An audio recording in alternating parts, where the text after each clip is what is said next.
Welcome. We've got some thrilling Arsenal news lined up for you, so stay tuned until the end to catch all the latest updates.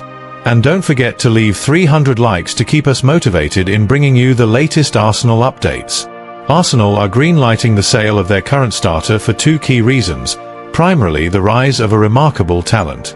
Gary Neville has lauded the Gunners' new signing, Noni Madueke, whose arrival will force Mikel Arteta to bench his trusty favourite again. At F365, we've often clashed with Arteta amid the fierce pressure to bag silverware this season post their hefty summer outlay, but credit where due, he's spot on for sanctioning these brutal exits at the ideal moment. From Pierre-Emerick Aubameyang to Aaron Ramsdale, Arteta's never flinched from hard yards, and Gabriel Martinelli looks next in line.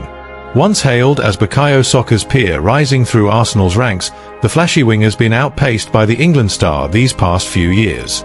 Whilst Saka's matured into a world-class winger, Martinelli's stalled arguably slipped with the clamour for his chop growing ever louder. This term's a make or break for the Brazilian international's career, facing elite scraps not from one but two teammates gunning for left-wing starts, truly endangering his first XI perch. Summer swoops Madueke and Eberechi are his rivals, and their early season sparks suggest they've already nicked ahead of Martinelli in Arteta's pecking order. Dazzled at Crystal Palace before eclipsing Martinelli's starters from the bench versus Liverpool, while Madueke sparkled for England in the break. United icon Neville hailed Madueke on the overlap, his plainly miles better on the right, crystal clear when Saka came off last week. Could Saka slot left? Martinelli's been a bit ropey there. Might Saka shift back and bed Madueke in? You could see he's a proper top talent on that right. His runs against Serbia were elite. Ian Wright nicks Neville's Saka swap idea pronto, and we're backing the Arsenal legend, but the nub is, with Madueke and in the fray, Martinelli's on borrowed time, likely bench-bound soon and out the door next year. His deal runs to 2027, peaking Saudi Pro League and Bayern Munich suits last summer with bids up to €35 million, £30 million. Fabrizio Romano says Arsenal batted those off quick, fair play then. But a snip in that bracket now suits a player in his contract's twilight, overtaken by Madueke, or both by 2026 window. Martin Ødegaard speaks out on readying the team for Nottingham Forest. Ange Postecoglou, the charismatic Aussie boss, has now officially taken the helm at Nottingham Forest, stepping in for Nuno Espirito Santo, who only 4 months prior guided the Midlands outfit to their first European qualification in 3 decades. This appointment marks a fresh chapter for Forest, who are dead set on keeping the positive vibes rolling in the Premier League. Prior to this, Postecoglou was given the boot by Tottenham Hotspur last summer, despite clinching the Europa League. Yet, Spurs' dismal showing in the Premier League, propping up at 17th with a whopping 22 defeats, sealed his fate. Now, Postecoglou's back on the Premier League stage with renewed vigour, primed to lift Forest to greater heights. In his inaugural presser as Forest's gaffer, Postecoglou wasted no time hammering home the squad's laser focus on the upcoming clash. From my first chinwag with the lads, the crux of it is we've got a match on Saturday, boys, and nothing's more vital than that, he declared with characteristic bluntness. He stressed that all other distractions must be parked, as the prime duty for him, the players, and everyone involved is to ensure the side is firing on all cylinders for the blockbuster showdown. Postecoglou's convinced that Arsenal will pose a sterner test this term than when he tangled with them at Tottenham last season. I haven't delved too deep into it yet.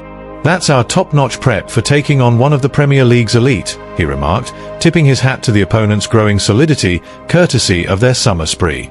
Meanwhile, Arsenal skipper, Martin Ødegaard, chipped in with his thoughts on readying the team for Nottingham Forest. In his captain's notes ahead of the tie, Ødegaard said, "We know Forest under Postecoglou will be a big test, like when they knocked us out of the cup last season. But we're ready, no time for self-pity, we have to focus and use our new signings to get the win."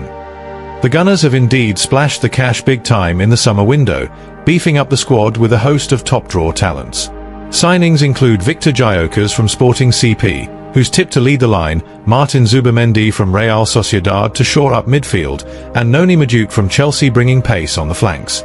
On top of that, Arsenal snapped up Piero Hincapié from Bayer Leverkusen to deepen the backline, Christian Norgård from Brentford as a sturdy holding midfielder, and Christian Mosquera from Valencia as a promising young addition.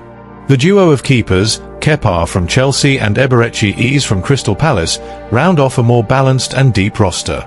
Postecoglou didn't mince words about the tough opening schedule. "Aye, that's how it is," he replied when quizzed on the debut's demands. "My first 4 games are away, so I can clock the stadium crystal clear today since I won't glimpse it for a bit." Still, his upbeat that every Premier League scrap is a proper challenge. Every top-flight match is a tough nut to crack. "This'll be a cracker. Mikel's got them off to a flyer and they've beefed up over the summer," Postecoglou added. "This dust-up isn't just about tactics. Mind it's a battle of bottle, where Forest aim to play the dark horses, while Arsenal are hell-bent on holding their perch at the summit." Kroenke ownership undergoes major shift at Arsenal as Mikel Arteta gears up for new era. The ownership of Arsenal has undergone a seismic shift in perception since the 2010s, with the club's transfer market dealings only serving to exacerbate this transformation. "I'd say, get excited."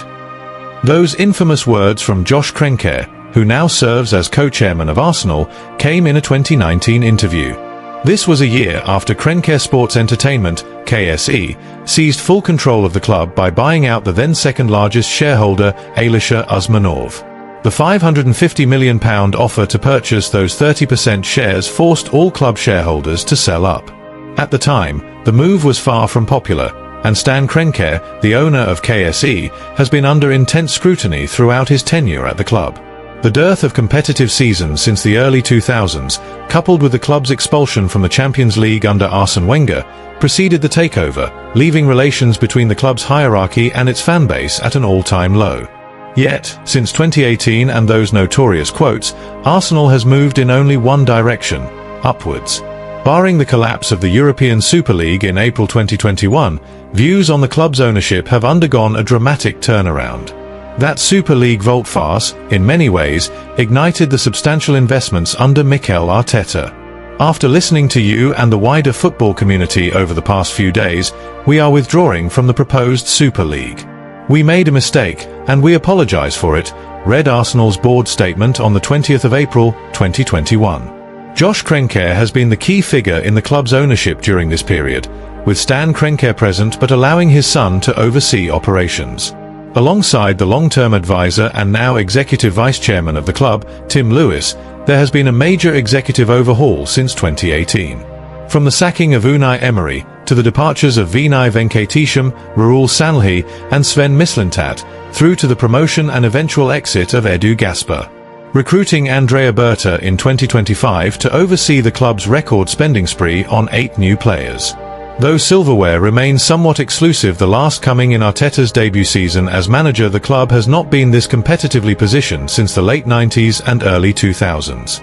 3 runner-up finishes, after 5th and 8th places in the prior 2 campaigns, underscore that upward trajectory. Thanks for watching Arsenal Time. If you enjoyed this content, don't forget to like, share, and leave a comment below. Continue following the Gunners' journey with us, and see you in the next video. Come on, you Gunners!